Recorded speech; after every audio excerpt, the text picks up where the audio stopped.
Gaaffii deebii irra guddoomee hojii goona. Gaaffii isin gaafannus. Gaaffii akkamitti seete? Nama si jaalatu fuudhuu feete moo kati jaalatu fuudhuu feete? Nama ti jaalatu fuudhuu feete moo kati jaalatu fuudhuu feete? Kan hin jaalladhu fuudhuu feete. Kan inni sin jaalanne moo fuudhuu feeta? Harkaasa. Kati jaalatu kan sin jaalanne fuudhuu feete moo kan fuudhuu feete isa lameen keessaa? Kan hin jaalladhu maan fuudhuu feete malee kan jaalladhu harkaasa.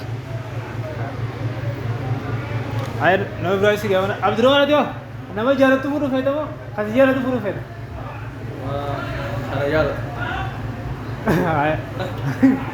Ay. Apa kabajamoo Jimmaa gaafannaa? Jimmaa maqaan isaa Khairu jedhama. Nama jaalatu fuudhuu feete moo nama si jaalatu fuudhuu feete? Deebis gaafoo waan sodaatin. Kan na jaalatu fuudhuu feete.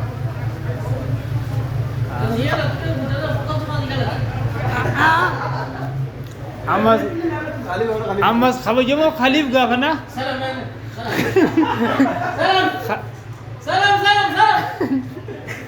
Cak.